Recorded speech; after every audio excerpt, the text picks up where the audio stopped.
Hallo, liebe YouTuber und Radreisefreunde. Toll, dass ihr heute wieder dabei seid auf dem Alpe Adria Radweg.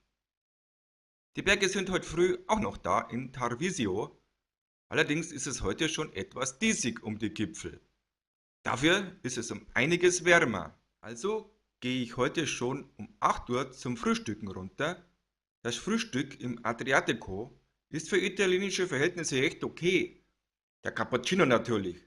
Da geht halt nix über Italien in einer Bar. Heute mache ich mich schon um 9 Uhr auf die Pedale, hab die Knielinge dran, muss aber noch die Kniewärmer drüber ziehen. Denn ihr ahnt es wohl, der Fredel hat mal wieder Gegenwind. Also ist heute nix mit lässig runterrollen den Tagliamento entlang. Ich muss beständig treten. Ist aber alles im grünen Bereich. Der Radweg führt direkt am Hotel vorbei. Ich muss aber etwas umfahren, um mich einfädeln zu können.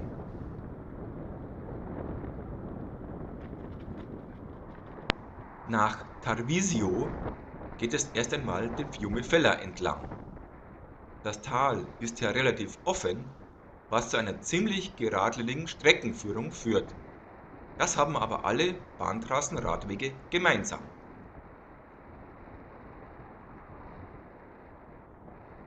Für die Mountainbikes ist das Fahren auf solchen Strecken allerdings wie ein Rassepferd in der Koppel.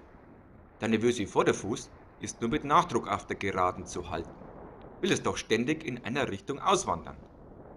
Im Gegenzug führen die alten Trassen meistenseits durch unberührte Natur abseits der Straßen. Und Leute, am heutigen Tag ist das Panorama einfach überwältigend, was ganz besonders an der Jahreszeit mit der tiefstehenden Sonne geschuldet ist und dem daraus folgenden Schattenspiel auf der Strecke mit den Farben des Herbstlaubes alle Zeit um mich herum.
Mal eine kleine Pause einlegen.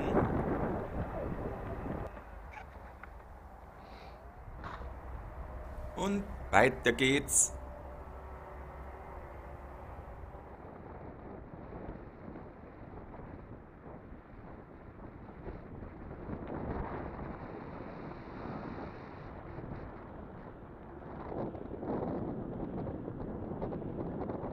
Och, ist das jetzt ein Panorama?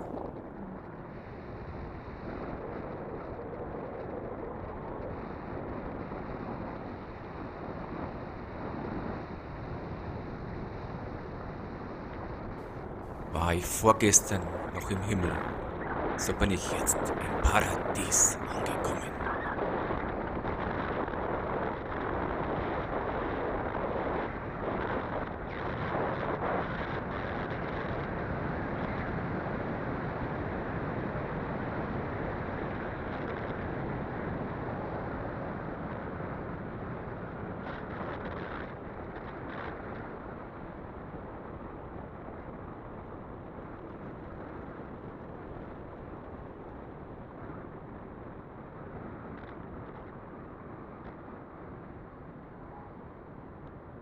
Jetzt treten die Berge wieder näher ins Tal und ich bin völlig aus dem Häuschen.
Rötchen, das ist der absolute Radlertraum.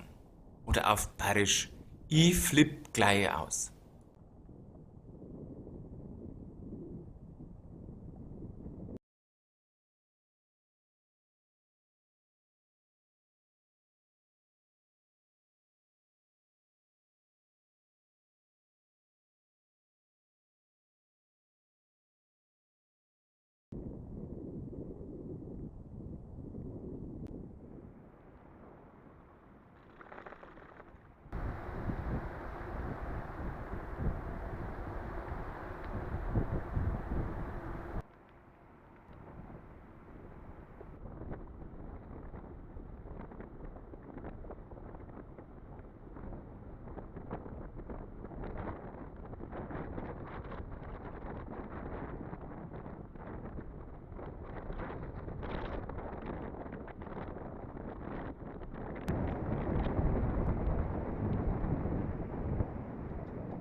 Es ist ja kaum zu fassen.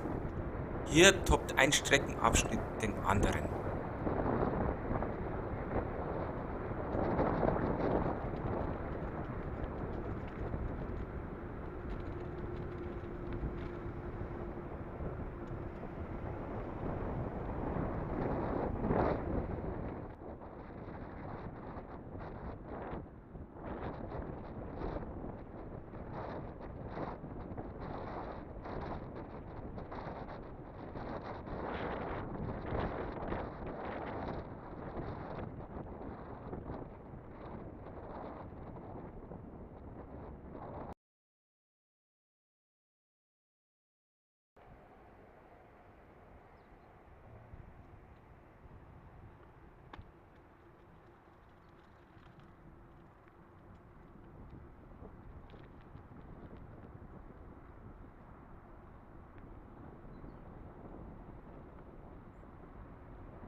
Welches Radlerherz gerät hier nicht in Verzückung?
Ich krieg einen Vogel.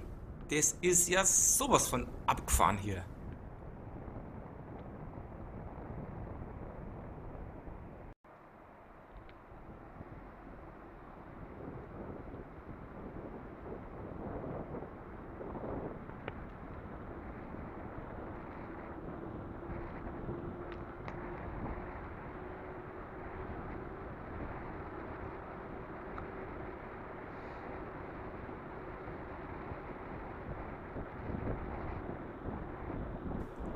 Diese Farbenpracht allenthalben und dazu das Panorama. Ich muss dauernd aufpassen, dass ich vor lauter Schauen nicht gegen den Zaun fahre.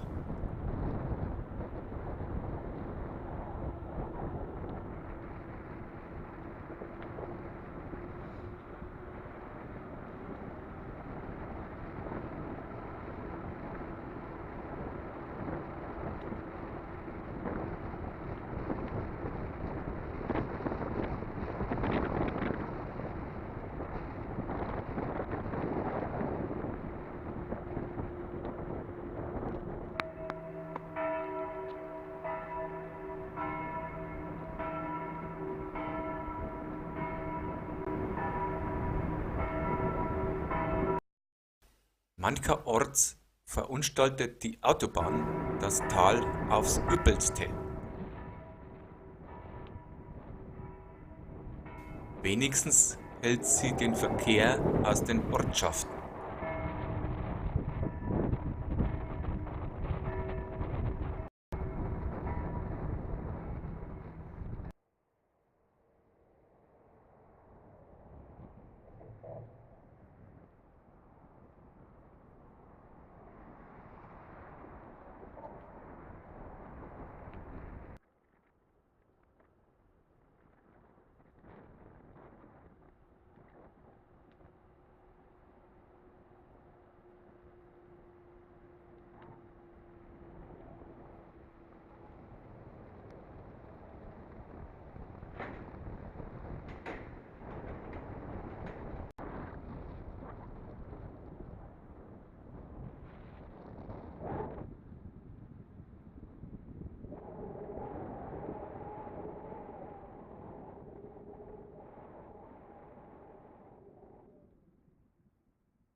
Bei Moggio Udinese endet der Bahntrassenradweg abrupt und man muss auf die rechte Seite der Vella. Die Enttäuschung, nun auf der Straße fahren zu müssen, wendet sich aber schnell ins Gegenteil, denn es handelt sich bei der Straße um eine unasphaltierte Piste, die sich am Fuß des Berges langschlängelt, sehr zur Freude des MTBlers in mir. Da ich ja nach Spilimbergo will, muss ich demnächst den Alpe Adria Radweg verlassen, weil die Stadt ja rechts des Tagliamentos liegt. In der Folge hatte ich eigentlich geplant, über diese Brücke auf die rechte Seite des Tagliamentos zu kommen, um eben diesen einsamen Radweg zu folgen.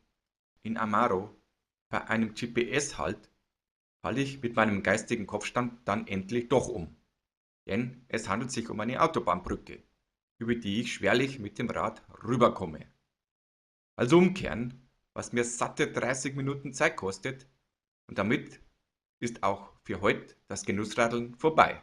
Bis zum heutigen Ziel ist es noch eine ganze Ecke und daher muss ich mich etwas ranhalten.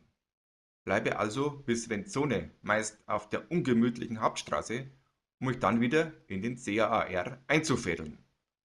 Die Gelegenheit, in Venzone auf die rechte Seite zu wechseln und dem KARV zu folgen, verpasse ich gänzlich. Ich muss mich also bis zur nächsten Möglichkeit in Campagnolo gedulden.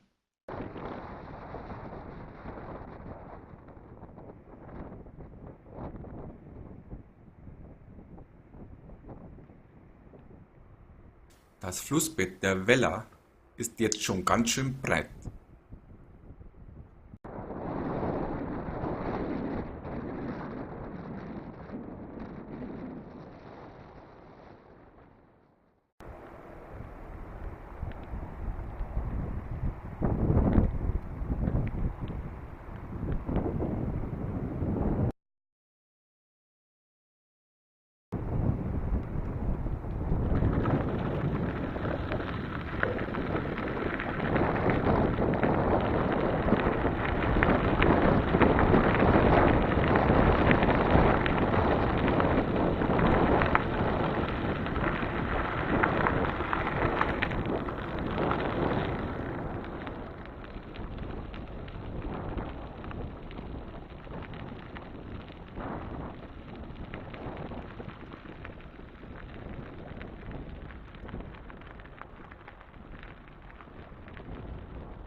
Hier also die unnötig gefahrene Strecke nach Amaro, die ich dann auch wieder zurück musste. Schön war's trotzdem.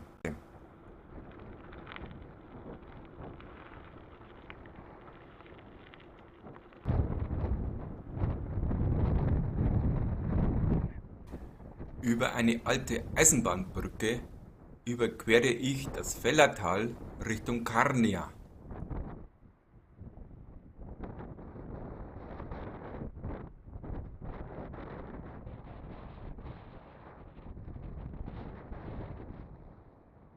Das sieht hier schon beeindruckend aus. Aber das ist ja noch gar nichts.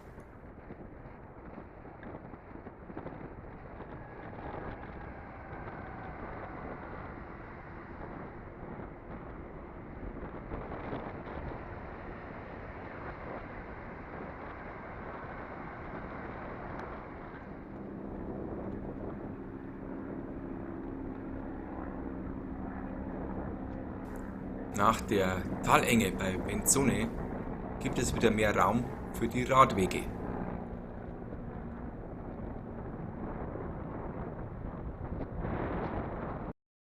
Bei Ospedaletto führt die Strecke durch ein Naturschutzgebiet, was vor allem mit dem Mountainbike auch sehr schön zu fahren ist. Kostet aber auch eine ganze Ecke Zeit. Für Leute, die es eilig haben oder mit viel Gepäck fahren, wäre eine Auslastung dieser Strecke zu überlegen.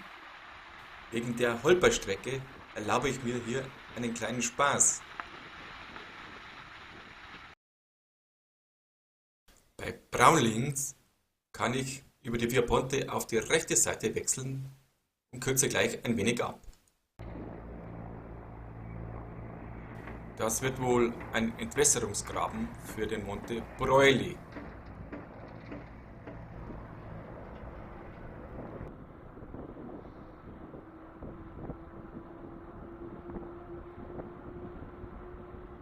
Ja Leute, es ist mittlerweile schon 4 Uhr vorbei und es ist noch eine ganze Ecke nach Spilimbergo, wo ich im Hotel Stella d'Oro einchecken will. Ich muss dahin auf der Straße lang. Die ist aber wenig befahren. Bis zum Torrente Arzino ist das auch lässig zu fahren, wäre da nicht der Gegenwind. Ich fahre die gleiche Strecke wie schon 2014, hatte aber ganz vergessen, dass es meistenteils rauf und runter geht, was mich krass aufhält, auch wenn der Gegenwind später einschläft. Es wird wieder spät und ich habe keine Zeit mehr zu drehen, mache aber noch einige Fotos. Schlussendlich war ich doch noch nach 110 Kilometer in Spilimbergo ein. Es ist so 18:30 Uhr und ich habe mächtig Hunger. Habe ich heute noch gar nicht viel gegessen auf der Strecke. Gehe ich gar nicht erst duschen, weil es schon dunkel wird und ich noch in eine Pizzeria radeln möchte, die etwas am Rand liegt. Die Pizzeria hatte sich seit dem letzten Mal in einen Imbiss verwandelt. Die Pizza war aber trotzdem gut, das Bier nicht mal teuer. Mir blieb wegen der weggefallenen Zubereitungszeit noch Zeit übrig, in den Supermarkt zu gehen, um mich schon mal für morgen einzudecken. Morgen, ja.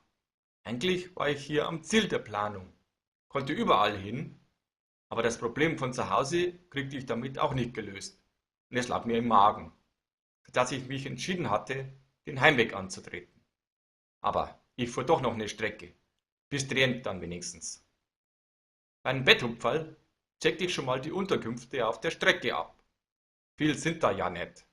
Und ich streute mal gewaltig über die Strecke, hatte keine Ahnung, wie weit ich morgen hätte gehen können.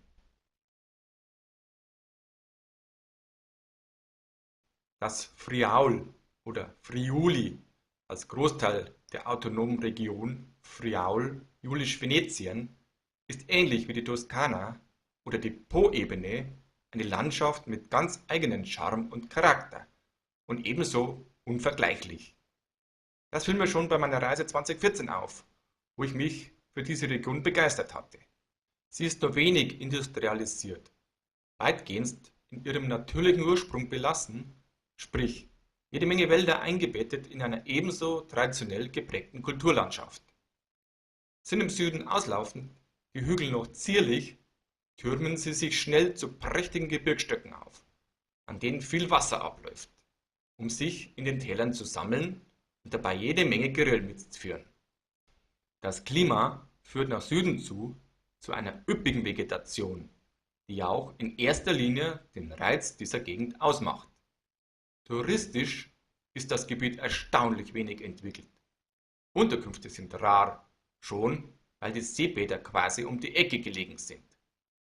Man sieht aber allenorts private Ferienhäuser, wo sich die Italiener in der Sommerhitze zurückziehen. Das ganze Gebiet ist gut erschlossen mit Straßen, sie sind aber kaum, eigentlich gar nicht befahren, also eine Traumgegend für Biker, sofern sie die meist heftigen Anstiege nicht scheuen. Im Naturreservat des Lago Carnino befindet sich ein schön angelegter Aussichtshügel, von dem man, erst einmal erklommen, einen fantastischen Blick über das Flussbett des Tagliamento hat. Die Ausmaße sind beeindruckend. Man kann nur erahnen, was an Wassermassen bei der Schneeschmelze im Frühling hier herunterfließt. Wahrlich muss man das mit eigenen Augen gesehen haben. Ein Foto kann die Tiefe nicht wirklich darstellen.